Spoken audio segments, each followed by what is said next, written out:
त्या मुलांची डोक्यावरची केस आतून काळी व्हावी, म्हणजे जी पांढरी झालेली केस आहे ती आतून काळी व्हावी याच्यासाठी होमिओपॅथी आतून काम करते.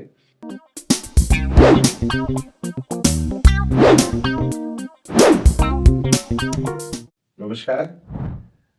होमिओपॅथीमध्ये मुलांच्या लवकर पांढऱ्या होणाऱ्या केसांच्यासाठीच्या ज्या समस्या आहेत त्याच्यामध्ये अतिशय महत्वाची औषध आहेत आणि होमिओपॅथीने या गोष्टी कशा दुरुस्त होतात तर त्याचं कारण असं आहे, कोणताही होमिओपॅथ तुमच्या केसांच्यासाठी आर्टिफिशियल रंग देत नाही किंवा डाय देत नाही किंवा हेअर कलर्स देत नाही.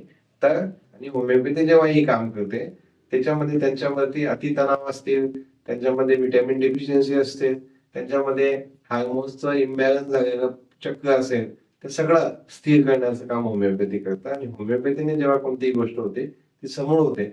म्हणजे आपण कोणत्याही बाहेरचा आर्टिफिशियल रंग न देता त्यांना आतून काळं करण्याचा प्रयत्न करतो आणि ती त्यांच्या स्वभावावर आणि मनावर काम करतात. समजा एखादं बच्चू व्हेजिटेबल्स खात नसेल, एखादी मुलगा किंवा पेशंट मुलगी व्हेजिटेबल्स खात नसेल, तर त्या पेशंटच्या मध्ये व्हेजिटेबल खाण्याची आवड निर्माण करण्याची ताकद पण होमिओपॅथीमध्ये आहे आणि मला असं वाटतं या समस्यांच्यासाठी होमिओपॅथी अतिशय वरदान ठरणारी पॅथी आहे.